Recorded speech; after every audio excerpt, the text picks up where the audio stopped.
Hello दोस्त, welcome to my channel GS knowledge by engineer. मैं Chandrabhushan Kumar, electrical engineer, railway. आज हम लोग चर्चा करेंगे उष्मा और ताप के बारे में, यानी कि हीट एंड टेम्परेचर के बारे में। उष्मा पहले पढ़ते हैं उष्मा।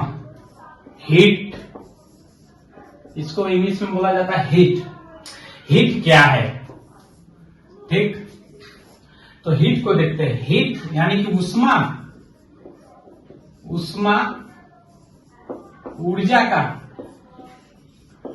एक रूप है,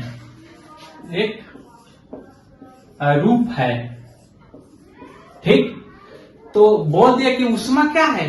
ऊर्जा का एक रूप है। तो कौन ऊर्जा का रूप है? तो आइए देखते हैं। वह ऊर्जा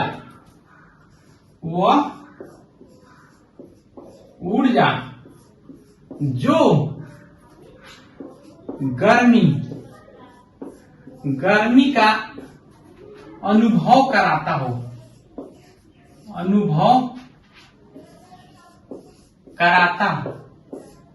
हो उसे उष्मीय ऊर्जा कहते हैं। उष्मीय ऊर्जा कहते हैं। अर्थात वह ऊर्जा जो गर्मी का महसूस कराता है वो कहलाएगा उष्मीय, यानी कि उष्मीय ऊर्जा या ऊर्जा। तो इसमें हम देखे हुए हैं कि ये ऊर्जा है और गर्मी का महसूस करा रहा है। तो इसमें क्या हो रहा है कि गर्मी का हमको महसूस करा रहा है, किसके कारण? यानी कि उष्मा किसके कारण हो रहा है? तो ये पदार्थ में अणु जो रहता है उसके गतिज ऊर्जा के कारण। तो उष्मा का कारण क्या हो रहा है? यानी कि गर्माहट क्यों महसूस हो रहा है, ठीक है ना। तो किसी भी पदार्थ में गर्माहट उसके अंदर का जो अणु होता है उसके गतिज ऊर्जा के कारण होती है। तो उष्मा का कारण क्या है? कारण यानी कि गर्माहट का कारण क्या है? उष्मा का कारण पदार्थ के अणुओं का गतिज ऊर्जा। तो गतिज ऊर्जा होने से क्या गर्माहट हो जाएगा? हाँ। तो कैसे? देखिए, गतिज ऊर्जा बराबर होता है वह ऊर्जा जिसमें गति के कारण जो ऊर्जा होता है, यानी कि किसी भी पदार्थ के गति के कारण जो ऊर्जा होता है उसे गतिज ऊर्जा कहते हैं। तो किसी भी अणु में देखिएगा तो अणु में क्या होता है? परमाणु होता है, इसमें प्रोटॉन, न्यूट्रॉन और उसके इलेक्ट्रॉन चारों ओर चक्कर काटता रहता है वेलोसिटी से, कुछ वेलोसिटी से मान के चलिए। तो इसके चलते तो कुछ ऊर्जा होगा, या साधारण सी यही पे फिजिकली देख लीजिए, हाथ को गति में लाइए, ठीक ना। क्या होगा? गतिज ऊर्जा क्या है? गति के कारण, वेग के कारण जो ऊर्जा होता है। तो वेग, अभी हाथ नॉर्मल रखें, यही चलाइए, ऐसे तो ये ऊर्जा उत्पन्न हो रहा है। हीट भले एयर गैप में है तो एयर के साथ यही हाथ को मलने लगे, थोड़ा सा ही मलिए, गर्म होगा, ठीक ना। तो अणु के गतिज ऊर्जा के कारण क्या होता है? ऊर्जा उत्पन्न होता है। वो ऊर्जा क्या कहलाता है? उष्मा कहलाता है, क्योंकि गर्मी का महसूस कराता है, ठीक। तो अब हम लोग देख लिए कि गतिज ऊर्जा के कारण क्या हो रहा है? गर्माहट हो रहा है, यानी वेग के चलते गर्माहट हो रहा था। ये गतिज ऊर्जा किसमें ज्यादा होता है, किसमें कम होता है? ये देख लेते हैं। पदार्थ के गतिज ऊर्जा, ठीक। ये जो है गैस में सबसे ज्यादा होता है, गैस में सबसे ज्यादा होता है, ठीक। उसके बाद द्रव में उससे कम होता है और सबसे कम ठोस में होता है, ठीक। सबसे कम ठोस में होता है। तो सर इसको लिए हम काय के लिए देख काय रहे हैं कि इसमें गतिज ऊर्जा कम हो रहा है, उसमें ज्यादा हो रहा है, क्यों? इसे ऊष्मा का क्या कनेक्शन है? कनेक्शन है कहने का आप जिसमें गतिज ऊर्जा ज्यादा होगा वो जल्दी गर्म होगा। थोड़ा सा ही हिला देंगे तो वो मूव करने लगेगा, यहीं पे खड़ा है ठीक ना। अगर हमें एक्साइटेशन है तो हम मूव करने लगेंगे, थोड़े से कोई ढकेल लगा तो मूव करने लगेंगे, मूव करेंगे तो गति करेंगे, गति करेंगे तो क्या होगा?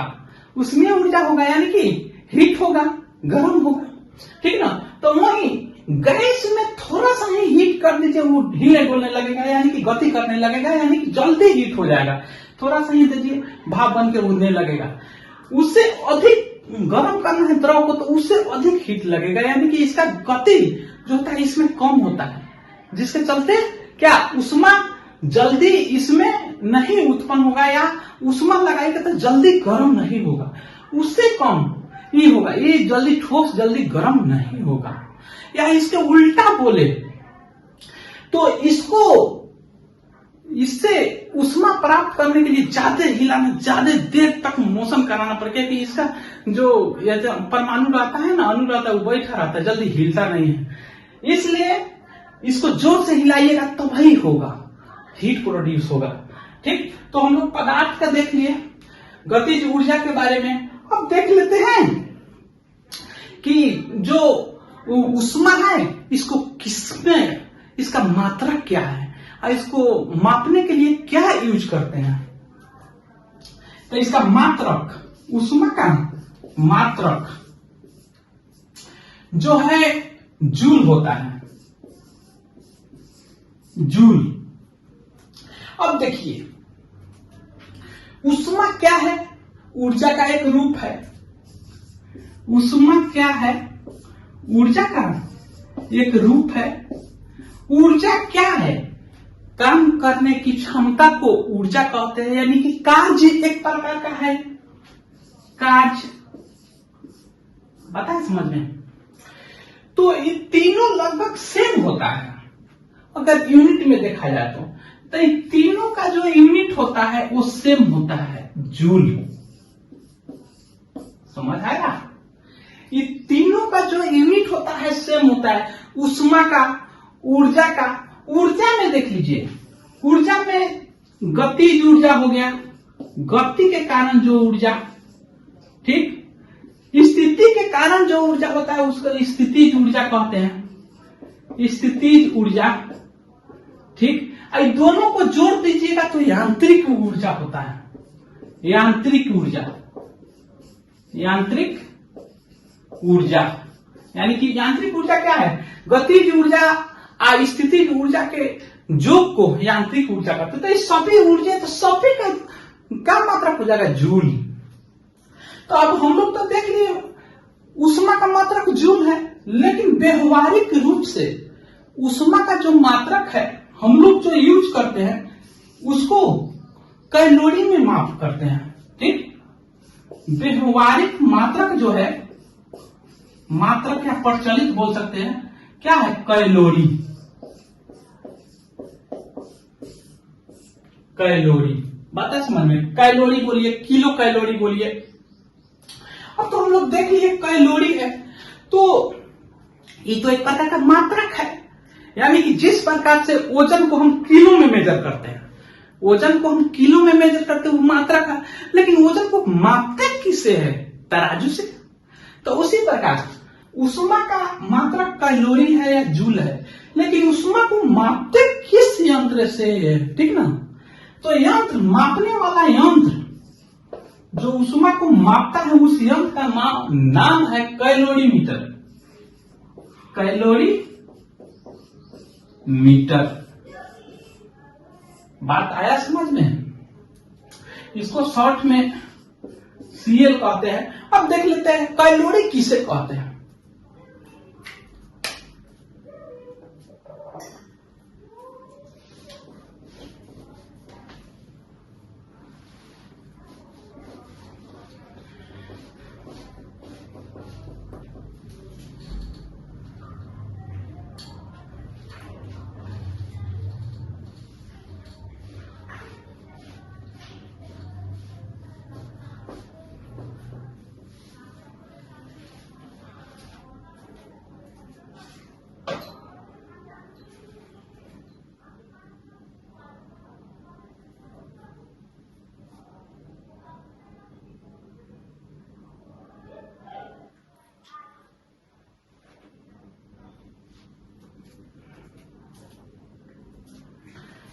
हम लोग देख लिए कि ऊष्मा का जो मापने का यंत्र है उसको कैलोरीमीटर कहते हैं। ठीक, तो अब कैलोरीमीटर कहते हैं, तो उसे हम देखें क्या, इसको मापने वाला जो मात्रक है व्यवहारिक, वो कैलोरी है। ठीक, व्यवहारिक मात्रक क्या है? व्यवहारिक जो मात्रक है कैलोरी, कैलोरी है। ठीक, Cl बोलते हैं। तो इसे कहते किसे हैं? ठीक ना, तो कैलोरी जो होता है, कैलोरी जो होता है, 1 ग्राम जल को, 1 ग्राम जल को 1 डिग्री सेल्सियस, 1 डिग्री सेल्सियस या सेंटीग्रेड, इसको बोला जाता है कि 10 डिग्री सेल्सियस से लेके 11 डिग्री सेल्सियस बढ़ाने तक, 1 डिग्री सेल्सियस जल को 1 डिग्री सेल्सियस बढ़ाने के लिए, ताप बढ़ाने के लिए,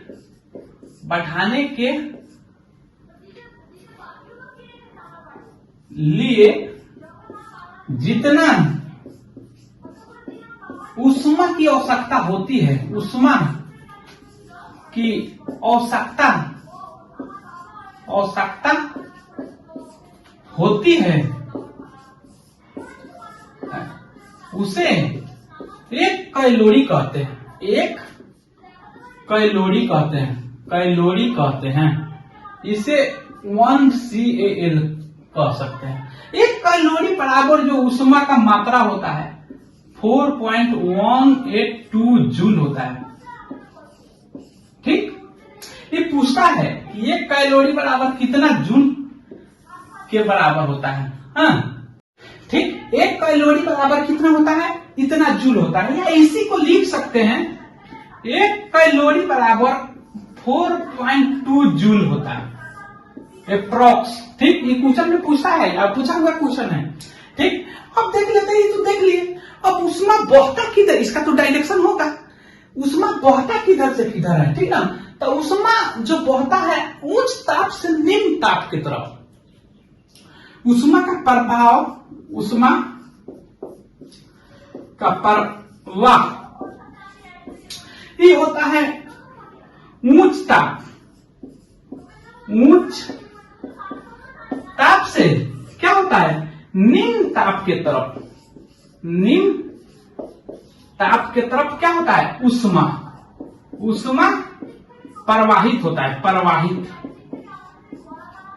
प्रवाहित होता है। अर्थात क्या कह सकते हैं, दूसरा में कह सकते हैं हम लोग इसको क्या, कि गर्म से ठंडा की तरफ प्रवाहित होता है। ऊष्मा क्या होता है, गर्म वस्तु से, गर्म से ठंडा की तरफ, ठंडा पदार्थ के तरफ प्रवाहित होता है ऊष्मा। ठीक, ऊष्मा ठंडा से गर्म पदार्थ की तरफ प्रवाहित होता है। तो इतना हम लोग ऊष्मा में देखें। आशा करते हैं कि ऊष्मा जितना भी पढ़ा है वो समझ आया होगा। अब देखते हैं हम लोग ताप।